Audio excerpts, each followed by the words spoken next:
Kali ini kita akan membahas mengenai logika. Menurut KBBI, logika berarti penalaran, yaitu cara berpikir dengan mengembangkan sesuatu berdasarkan akal budi dan bukan dengan perasaan atau pengalaman. Logika membahas mengenai proposisi, di mana percakapan berikut mampu mempresentasikan pengertian dari proposisi. Ketika kita dihadapkan oleh kalimat tanya, itu bukanlah proposisi. Begitu juga ketika kita dihadapkan oleh kalimat perintah, itu juga bukan merupakan kalimat proposisi. Jadi bagaimana ketika kita dihadapkan oleh pernyataan X tambah 3 sama dengan 8 dan X lebih besar daripada 3? Itu juga bukan merupakan kalimat proposisi. Mereka bukan proposisi karena mereka tidak dapat ditentukan benar atau salahnya, sebab keduanya memiliki peubah atau variabel. Jadi apa yang dikatakan proposisi itu?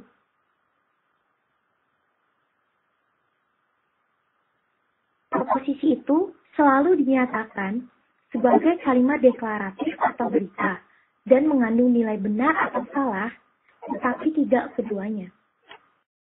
Setelah memahami apa itu pengertian dari proposisi, kita juga harus mengerti bagaimana mengkombinasikan proposisi. Proposisi baru yang merupakan proposisi majemuk dibentuk dari proposisi tunggal dan proposisi tunggal, di mana proposisi tunggal tersebut dinamakan proposisi atomik. Maka, proposisi majemuk diperoleh dari pengkombinasian proposisi atomik. Dalam mengkombinasikan proposisi dibutuhkan operator logika dasar, yaitu dan atau negasi. Dan atau merupakan operator biner, karena membutuhkan dua proposisi. Sedangkan negasi merupakan operator uner karena hanya membutuhkan satu proposisi.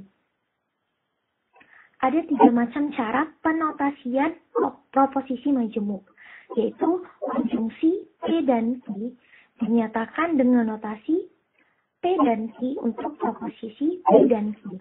Disjungsi P dan Q dinyatakan dengan notasi P atau Q untuk proposisi P atau Q. Dan ingkaran P dinyatakan dengan notasi negasi P, di mana ada beberapa literatur yang menuliskannya secara berbeda. Contoh, kita misalkan P adalah hari hujan, Q adalah hari dingin. Maka, Q atau negasi P adalah hari ini dingin dan tidak hujan. Negasi P dan negasi Q adalah hari ini tidak hujan dan dingin. Negasi dari ingkaran P tidak benar bahwa hari ini tidak hujan. Terdapat tabel kebenaran dalam logika. Konjungsi P dan Q bernilai benar jika P dan Q benar. Disjungsi P atau Q bernilai salah jika P dan Q salah. Negasi P bernilai benar jika P salah dan sebaliknya. Sehingga muncullah tabel kebenaran seperti ini.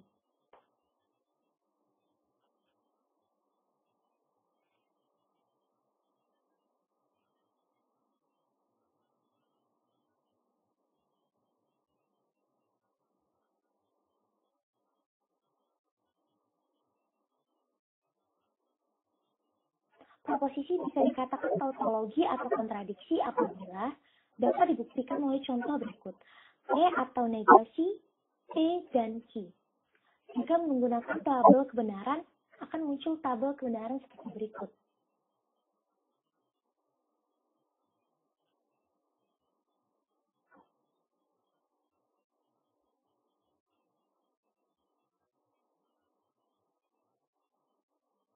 Inilah yang dikatakan tautologi, karena proposisi P atau negasi dari P dan Q, kolom terakhirnya, semua memuat nilai benar.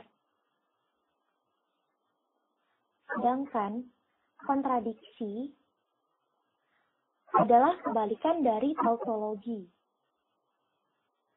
yaitu apabila kolom terakhir dari sebuah proposisi majemuk memuat nilai salah.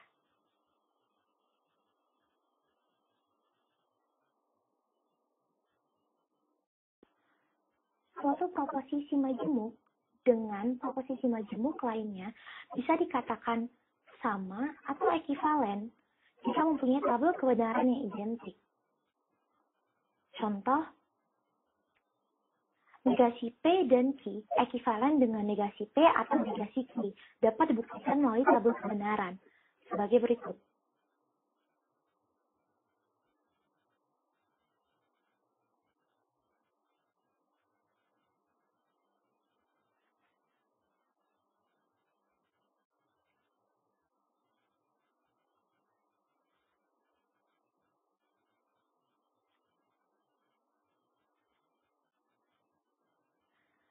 Dua kolom terakhir dari dua proposisi tersebut bernilai sama.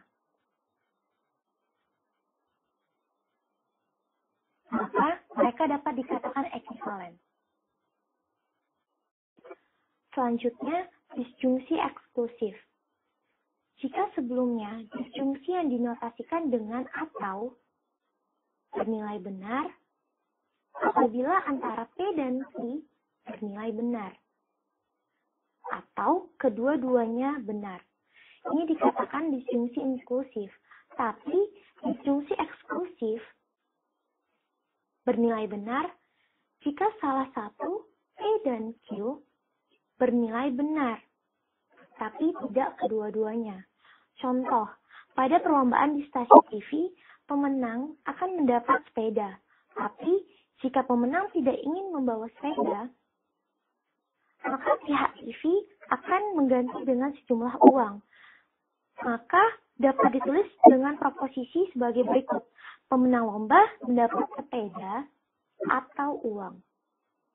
Kata atau di proposisi dimaksudkan untuk memilih salah satunya, bukan keduanya.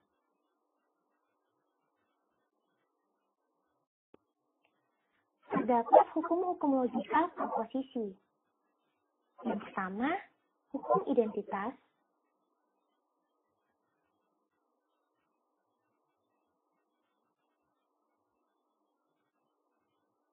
Yang kedua, hukum dominasi.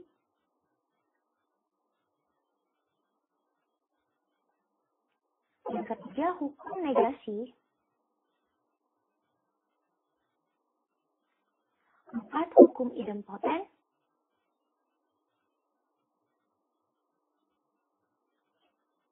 Yang kelima, hukum involusi.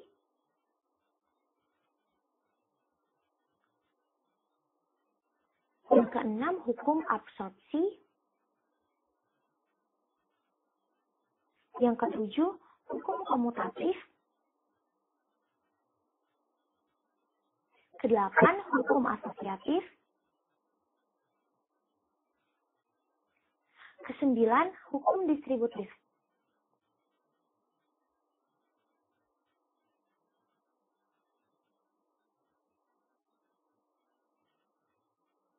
Dan 10, hukum De Morgan.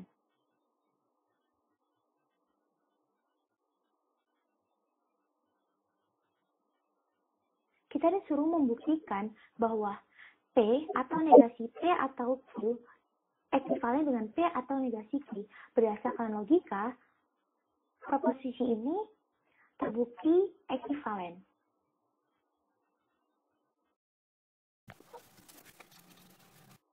Operasi logika juga digunakan dalam komputer. Bahasa pemrograman menyediakan tipe data boolean untuk data yang bersifat logika. Nilai berubah hanya bernilai true atau false. Operator boolean yang digunakan adalah AND, OR, XOR atau exclusive OR, dan NOT yang bernilai true dan false. Selain operasi boolean, juga ada operasi bit. Bit hanya bernilai 2, yaitu 1 dan 0. 1 mempresentasikan true, 0 mempresentasikan false dan menggunakan notasi negasi dan atau XOR untuk melambangkan NOT, AND, OR, dan XOR. Operasi bilangan bit dapat diluas untuk rangkaian bit yang panjangnya tetap atau bitwise.